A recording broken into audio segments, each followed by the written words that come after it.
I was soaked to the bone, clutching Ethan Caldwell's birthday gift as I rushed through the rain. But when I got to his place, what did I find?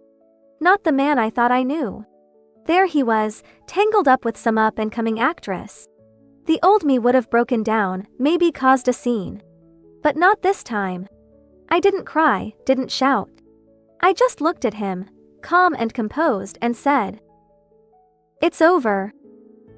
Then I turned and walked away, leaving him and the mess behind me without a second thought. The next time I saw him, I was in Lucas's arms. He held me like he'd never let go, his hand wrapped tightly around mine, grounding me. Ethan stood there, eyes bloodshot, his voice raw with desperation. "Grace Davenport, you can't be with someone else. I won't allow it." Chapter 1. It was Ethan's birthday. I was soaked through, rainwater dripping off me as I stood at the door to the private room, clutching the gift I'd carefully picked out for him. Just as I reached for the handle, I stopped in my tracks. Through the small gap in the door, I saw him. Ethan, my fiancé, with his arms wrapped tightly around another woman. Laughter filled the room. "Mr. Caldwell, you really know how to live it up." Someone joked. "Your fiancé's gorgeous, but here you are, still finding time for some side fun." Ethan glanced up, cigarette in hand, while the woman in his arms blushed prettily. "How could I compare to someone as stunning as Miss Davenport?" she said coyly. Ethan took a slow drag from his cigarette, his words cutting through the laughter. "Even the most beautiful things get boring after a while." The room burst into louder laughter. "Yeah, even caviar gets old if you eat it every day." Someone chimed in. Ethan exhaled a cloud of smoke, his tone cold and indifferent. "Marrying her would just be like bringing home another piece of furniture." The sharp edge of the gift box in my hand bit into my skin. My fingers stung, but the pain in my chest? That was far worse. It felt like 1,000 tiny needles stabbing me all at once. I couldn't listen to any more. Pushing the door open, I stepped inside. The room fell silent as all eyes turned to me. For a few seconds, no one moved. No one spoke. I looked directly at Ethan, my voice barely above a whisper, raw and hoarse. "So, you really don't want to marry me, do you?" He didn't even flinch. His eyes met mine, cold and distant. "Grace, don't you already know the answer?" I dropped my gaze, feeling the weight of my soaking wet dress clinging to my skin. Water dripped steadily from my hair, pooling on the floor beneath me. After a long, painful silence, I finally found my voice. "Fine. If that's how you feel, let's call it off. The engagement is over." Without waiting for a response, I turned on my heel and walked toward the door. As I reached the threshold, someone called out to him. "Ethan, aren't you going to stop her?" Ethan snorted, not even bothering to look up. "Why would I? She'll come crawling back in a day or two, begging for forgiveness. She always does." My steps faltered for just a moment. I took a deep breath, closed my eyes, and said quietly, "Ethan, this time, I won't be coming back." The words had barely left my lips when I heard a glass shatter behind me. In the past, I would have turned around. I would have rushed to calm him down, to make things right. But this time, I was just too tired. "Grace, if you walk out that door, don't you ever come back." His voice was sharp, full of anger. But I didn't hesitate. I kept walking. Outside, the rain was still pouring, but I barely noticed it. I looked down at the gift in my hands, a watch. His favorite brand. I'd gone through so much trouble to get it for him. We'd been engaged since we were kids. I'd always thought we were meant to be. I still remember the time he saved me from some bullies on our way home from school. From that moment on, I was certain he was the one I would marry. Everyone always said we were the perfect couple. But no one could have predicted it would end like this. I walked over to the nearest trash can and tossed the watch inside. I didn't need the watch. And I certainly didn't need Ethan. Pulling out my phone, I typed a quick message, officially announcing the end of our engagement on social media. It wasn't long before a friend sent me a video. In it, Ethan was at some event, laughing and flirting with a new actress I didn't recognize. I stood there drenched, my clothes clinging to me, the cold wind biting at my skin. I felt numb, inside and out. I started walking again, not really sure where I was going, just letting the rain wash over me. The streets were empty, and I let my mind drift, trying to process everything. Then, out of nowhere, I stumbled, tripping over my own feet and crashing to the ground. I sat there for a moment, soaked and defeated, my heart heavy with everything I'd been trying to hold in. Suddenly, a hand appeared in front of me. I looked up, and my eyes met a pair of deep, familiar ones. It was Lucas Whitman. Chapter 2. Come on, you can't stay down there. It's freezing. I looked up at Lucas, his hand extended toward me. I hesitated for a second, and then took it, letting him pull me to my feet. But as soon as I stood, the room spun and everything went black. When I woke up, I was lying in bed. I blinked a few times, trying to get my bearings.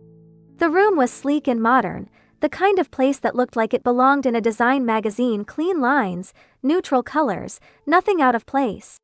Did Lucas bring me here? I rubbed my forehead and realized I was burning up with a fever. Feel better? His voice startled me. I turned and saw Lucas standing in the doorway, his features sharp in the soft light.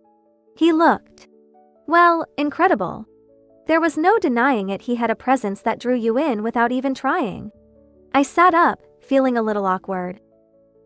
Thanks for helping me earlier. He walked over, his movements calm and measured, and placed a hand on my forehead. You're still warm, he said, his voice low.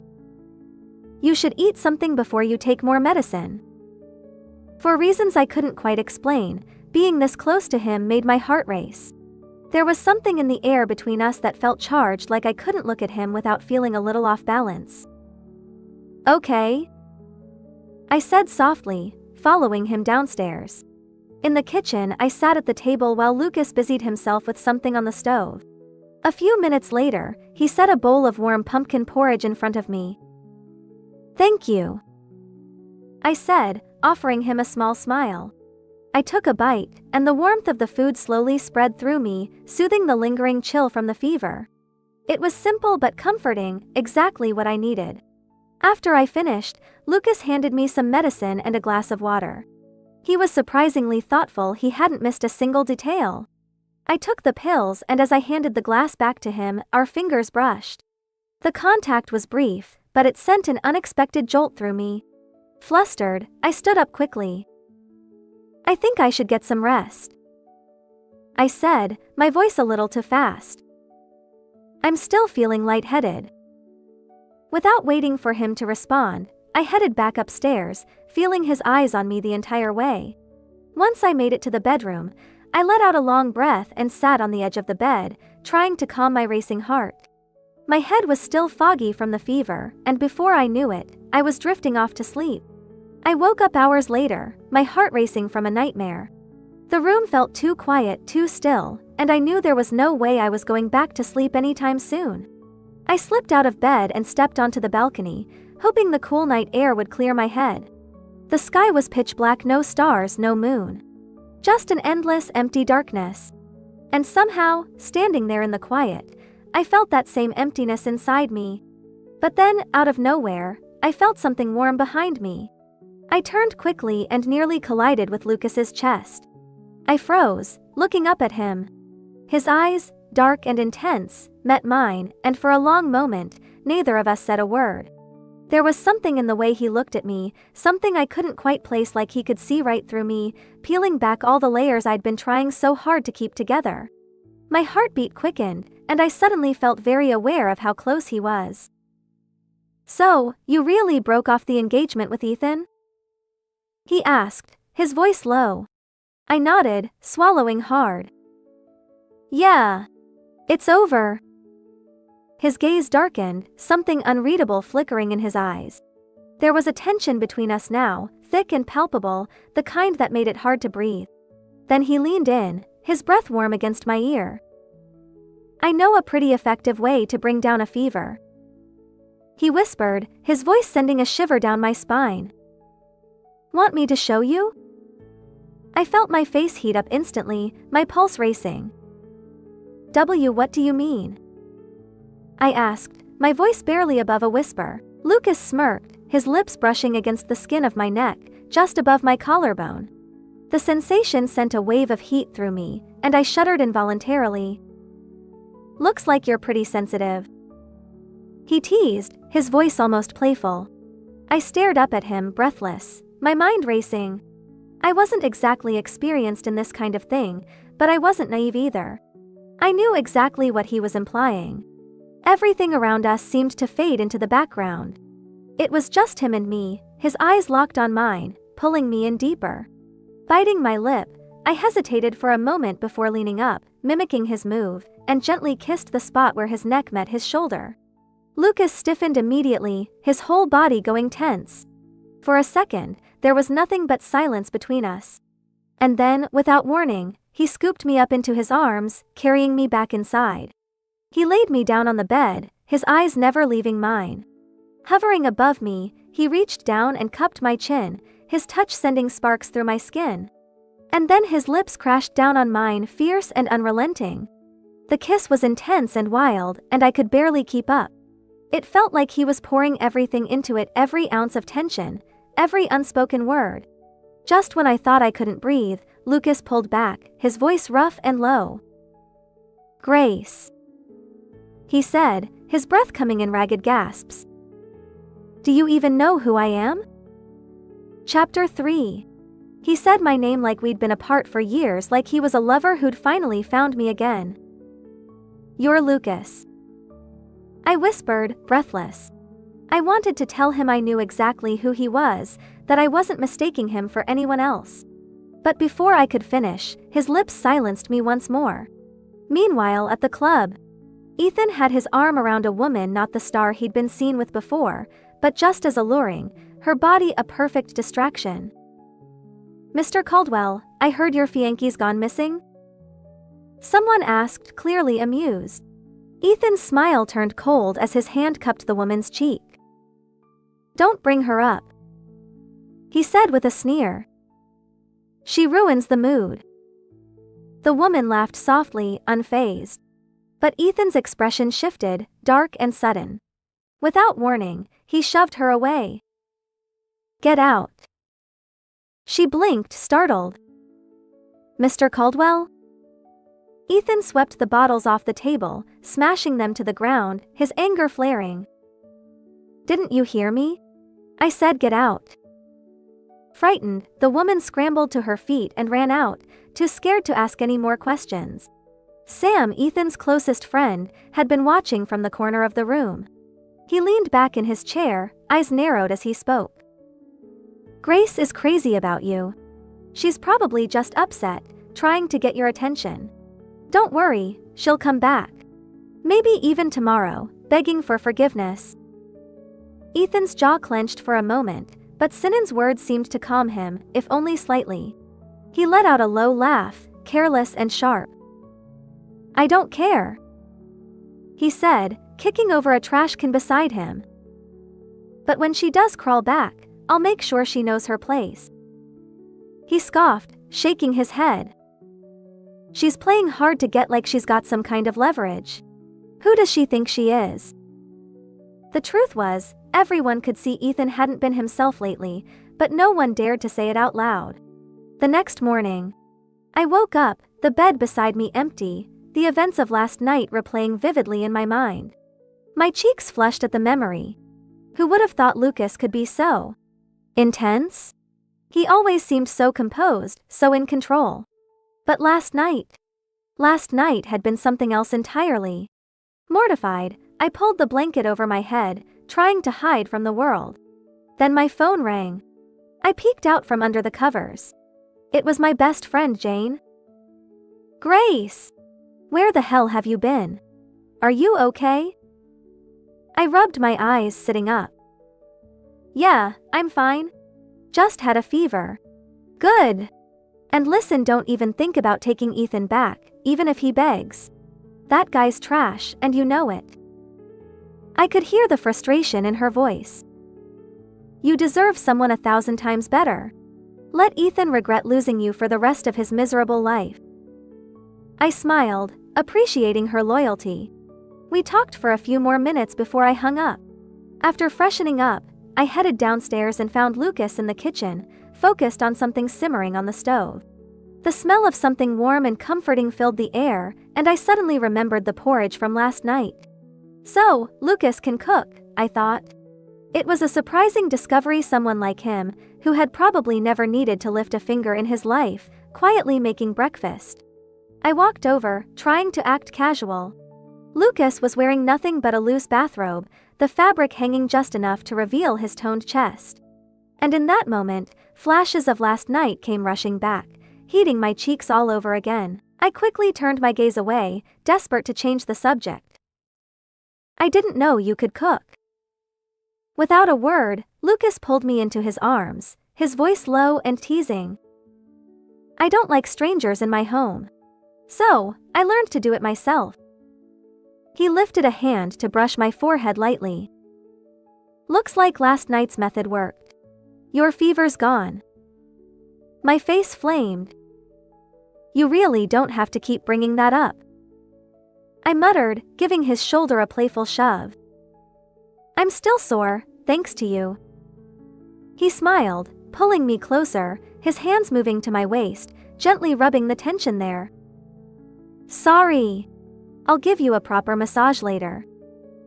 I looked up at him, unable to stop the smile tugging at my lips. With Lucas, everything felt so easy, so natural. With Ethan, I'd always been walking on eggshells, afraid of saying the wrong thing. But with Lucas, I could just be myself, with no pretenses, no fear. It was freeing. 3 days later, I was fully recovered, and Lucas finally returned to work, leaving me with a quiet house. Before he left, he'd surprised me by having a dance studio set up in one of the rooms. It was his way of keeping me occupied, knowing how much I loved ballet. I hadn't told him about the competitions I'd won growing up, but somehow he'd known. Lucas always seemed to know more than I expected. As I stepped into the studio, my phone buzzed with a text from Jane. Grace, Ethan's starting to panic. He's asking everyone about you, threatening to dig you up if he has to. Ignore him. He's just being dramatic as usual. I sighed. I hadn't been avoiding Ethan on purpose. Honestly, I'd just been too sick to care. Putting my phone down, I turned to the mirror and began to dance, but not ballet. I let myself move freely, the rhythm of jazz filling the room. I had always preferred the energy and freedom of jazz over the rigid discipline of ballet. Ballet had never felt like me, it had always been my mother's dream, not mine. After finishing the routine, I wiped the sweat from my forehead and turned only to find Lucas leaning against the doorframe, watching me. I froze. How long have you been standing there? He walked toward me, his eyes never leaving mine. Long enough. Lucas. I hesitated. Do you think the real me is different from what you imagined? He reached out, tucking a strand of hair behind my ear. His voice was soft but certain. Grace, no matter who you are or who you become, it doesn't change how I feel. He paused, his eyes locking with mine. I like you. All of you. The weight of his words made my heart race. His gaze was so intense, so unwavering. And then, in a voice that was almost a whisper, he asked, have you ever wondered what it's like to just let go? I blinked, confused. What do you mean? Before I could fully process what he was saying, he scooped me up effortlessly, carrying me to the large window. He pulled the curtains closed in one swift motion. I gasped. Lucas! Someone might see us. He chuckled, his voice low and filled with amusement. Relax. No one can see from outside. And just like that, the world outside disappeared. Clothes fell to the floor, and all that mattered was the two of us tangled together, lost in a moment that felt both reckless and right. From the dance studio to the bedroom, everything blurred into a whirlwind of passion. It was wild, uninhibited, and completely overwhelming. By the time it was over, I lay sprawled across the bed, too exhausted to even move. Then my phone rang. I glanced at the screen. Ethan. I was about to ignore it, but Lucas grabbed the phone, answering it before I could stop him.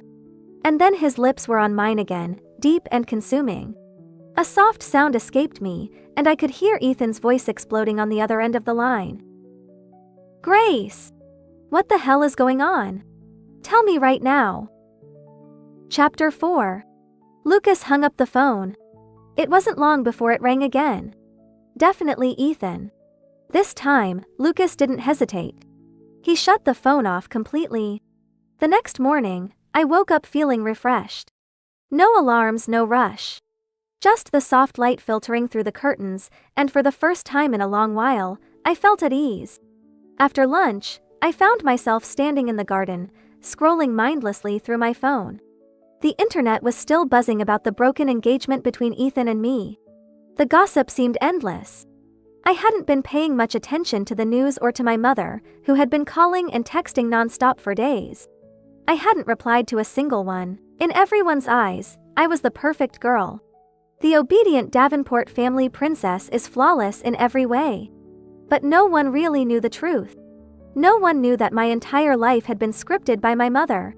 Every decision, from my career to my relationships, even my marriage, had been part of her plan.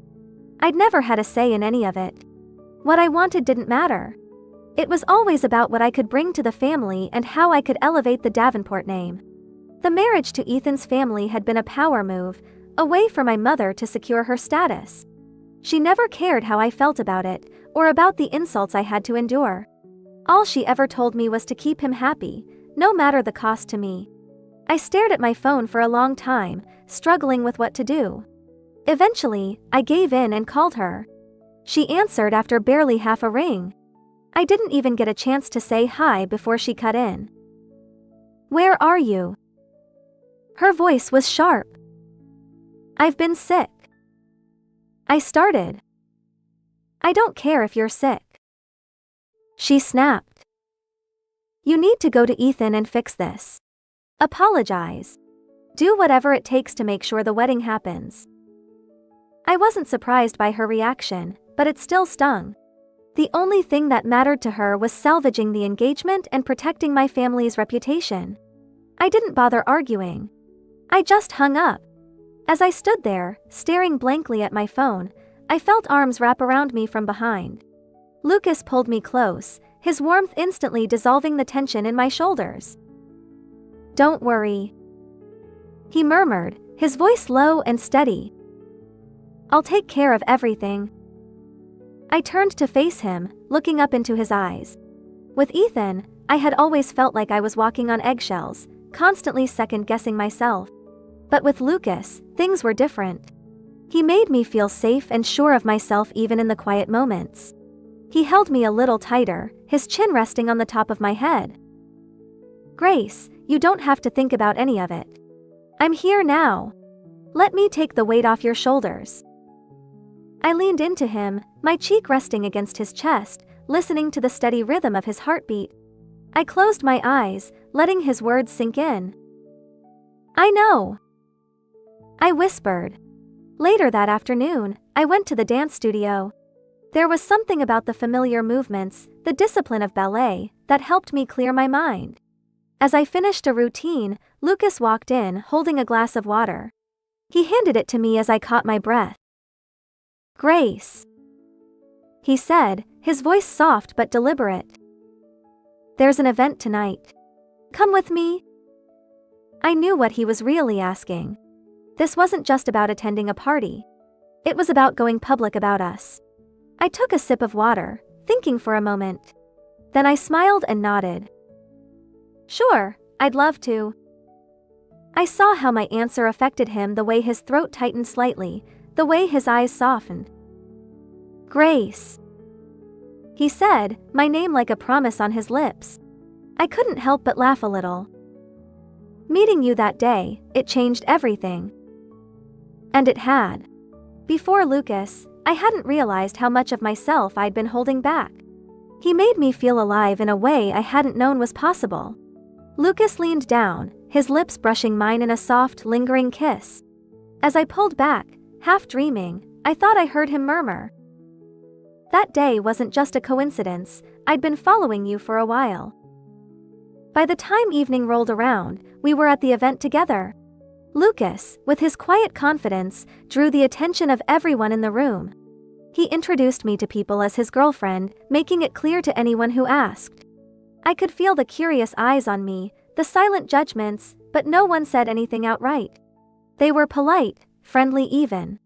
At one point, I accidentally spilt some wine on my dress. I leaned into Lucas, whispering, "I'm going to the restroom to clean this up. I'll come with you." He offered without hesitation. In the restroom, Lucas grabbed some wet wipes and knelt down in front of me, carefully wiping the stain from my dress. He worked with such focus, and his hands were gentle and sure. It wasn't a grand gesture, but it struck me. Chapter 5. Watching his handsome, serious face, I knew he followed me because he was worried. This thought made me smile. Lucas looked up, tossing the wipe, and wrapped his arms around my waist, nuzzling my cheek. "What are you smiling about?" I shook my head lightly, just feeling grateful to have him by my side. Lucas kissed me. I widened my eyes, reminding him by tugging his shirt. "Not here." Lucas stopped, smiling. "All right, we'll continue at home." As I straightened up, I met Ethan's gaze. He stared at me, his eyes red, his face dark with anger. He had clearly seen my intimate moment with Lucas. His eyes also held a hint of surprise, as I had always been so reserved around him. "Grace, you just want to see me beg, right? Fine, I admit defeat. I admit I lost to you. Come here." Lucas tightened his grip on my waist, possessive. Ethan saw his arm around me and clenched his fists. "Grace, I'm telling you again, come here." Before I could speak, Lucas narrowed his eyes. "Mr. Caldwell, have you forgotten? Grace already announced the cancellation of your engagement." I looked at Ethan, my tone calm. "Ethan, I've made it clear. We have nothing to do with each other now." Hearing this, Ethan's face darkened further. "Grace, before I lose my temper, you'd better come back to me." Ethan was as domineering and unreasonable as ever. I was puzzled. He had wanted to cancel the engagement, and now that his wish was granted, he was changing his mind. Lucas held me tightly, our fingers interlocked. "Mr. Caldwell, please don't shout at my girlfriend. It will scare her. You no longer have that right." After the party, Lucas insisted on coming home with me. I agreed. My father wasn't home. My mother was stunned to see Lucas holding my hand. She asked, "Grace, you and Mr. Lucas are?" Lucas calmly replied, "Auntie, I'm Grace's boyfriend." My mother was momentarily dazed, then smiled. "Grace is lucky to have found you." I felt a pang of sadness. Lucas held my hand. "Auntie, being with Grace is my greatest fortune. She means the world to me." I turned to look at Lucas, my heart softening. My mother beamed with joy. Although the Meng family was wealthy and influential, they were still a notch below the Gu family, so my mother was thrilled. Not long after, my father came home. When he learned about my relationship with Lucas, his reaction was the same as my mother's. No longer did they complain about my cancelled engagement with Ethan. Instead, they kept praising Lucas. This was my parents. They didn't care about my happiness, only about the benefits I could bring them. Leaving the house, I held onto Lucas's arm and asked, "Lucas, why are you so good to me?" Lucas looked at me tenderly. "Silly girl, you're the woman I love most. Who else would I be good to?" I hugged him. His embrace was warm, making me reluctant to let go. Because he was leaving for a business trip the next day, we wouldn't see each other for a few days. Lucas held me tightly, ruffling my hair. "Stay home and wait for me. I'll bring you a gift." I pouted. "I don't need a gift. I just want you." Lucas laughed, looking genuinely happy. I nuzzled his chest. Finish your work quickly and come back soon. I'll be waiting. Lucas promised. We reluctantly parted at the door, taking a long time to say goodbye. The next afternoon, I was having afternoon tea with Jane. Suddenly, someone barged in. Jane was startled. Ethan, are you out of your mind? Ethan stared at me intently. Are you really with Lucas? News of me attending the party with Lucas had spread, and now everyone knew I was his girlfriend. Ethan finally realized I wasn't joking. I looked at him. Ethan, I used to like you. Ethan, excited, said. I knew you still liked me. But that's all in the past, Ethan. We're over. I interrupted. Impossible, you're lying. You love me. I know you're with Lucas to spite me. Grace, stop lying to yourself. Ethan seemed out of control. I remained calm, my emotions unchanged. Ethan, you're the one lying to yourself, not me. Grace, how many times do I have to tell you? Lucas doesn't truly care about you. He's nothing special. Ethan grabbed my hand, agitated. Grace, you just want me to love only you, right? I can do that. I promise from now on, I'll only love you. I'll get rid of all those other women. Please, keep loving me. When I didn't respond, Ethan continued. I've already ordered the wedding dress you liked. Let's get married and make it official. I'll give you a grand wedding and everyone will know you're Mrs. Ethan. This side of Ethan was new to me. He had always been proud and never lowered himself, no matter what. I always had to appease him. Now, he was desperate, almost pathetic. I pulled my hand away, my tone calm. Ethan, stop this. We're done. No matter what you do, it's pointless. I had once dreamed of marrying Ethan. But now, I had completely let go. Ethan clenched his fists, storming off. Jane, seeing Ethan's behavior, was stunned, whispering that he seemed possessed, acting so unlike himself. I just smiled, unfazed. Jane gave me a thumbs up. Grace, you're amazing. When you and Lucas get married, Ethan will probably lose his mind. My voice was gentle, with a hint of sweetness. I'm with Lucas not to spite Ethan, but because I genuinely think Lucas is wonderful. I want to be with him. Jane almost spit out her coffee. You're feeding me dog food. 2 days later, in the evening, while taking a walk after dinner, I received a text. It said Lucas was at the Grand Hyatt Hotel with a woman, including a room number. I didn't need to guess who sent it. Holding my phone, I thought for a moment and decided to see for myself. Taking a cab to the Grand Hyatt, I saw Ethan standing there as soon as I got off the elevator. He glanced at me, a mocking smile on his lips. I warned you Lucas wasn't trustworthy, but you wouldn't listen. I ignored him, walking straight to the room. Ethan followed.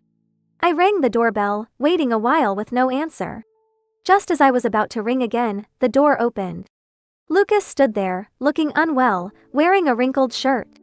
Behind him was a woman wrapped in a towel. Ethan, gloating, said, "See, he told you he was on a business trip, but here he is, sneaking around." Lucas's face darkened, and he punched Ethan. Ethan fought back, and they started brawling. But it was clear Lucas was struggling. I stepped in.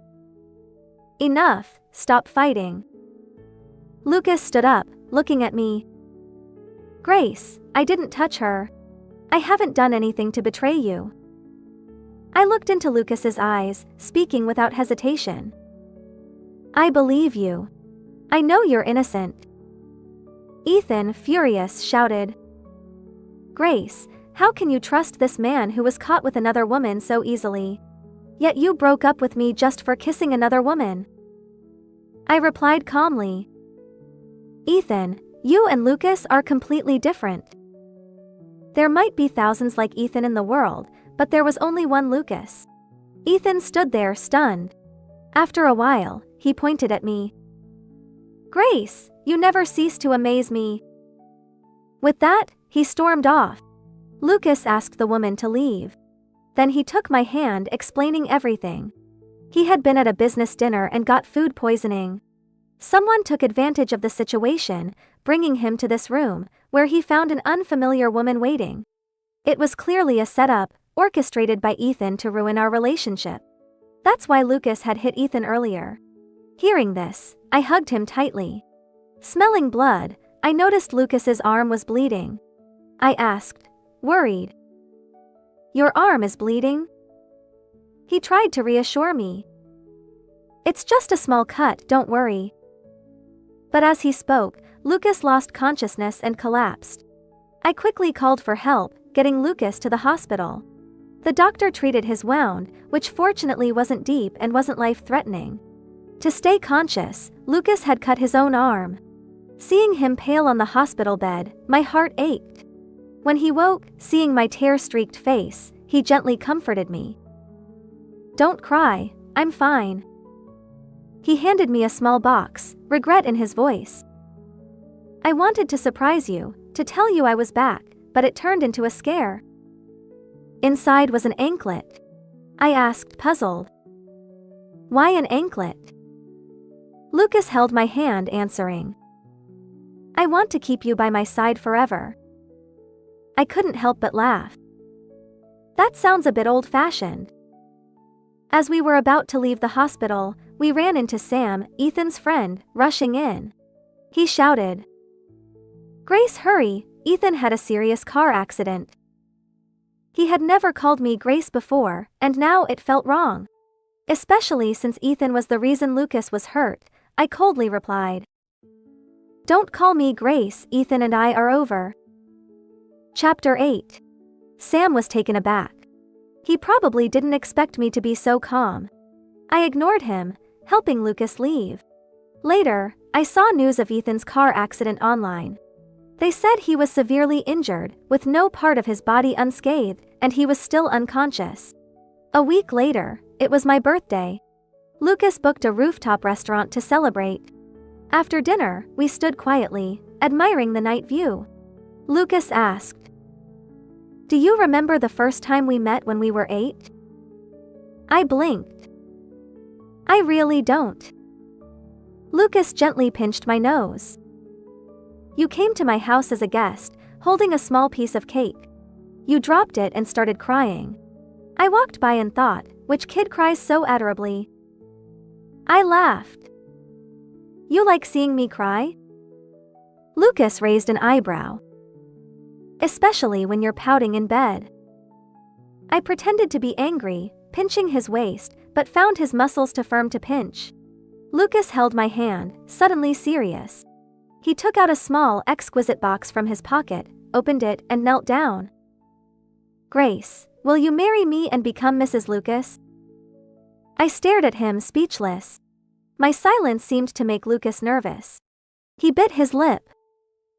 "Grace, will you or won't you?" I nodded vigorously. "I will." Before he could say more, I urged, "Put the ring on me." Lucas laughed. "As you wish." He slipped the ring onto my finger. Looking at the huge diamond on my ring finger, I couldn't help but laugh. "Lucas, I feel like I'm dreaming." Lucas sighed in relief. "I thought you didn't want to marry me." My smile grew brighter. "How could that be? I only want to marry you now."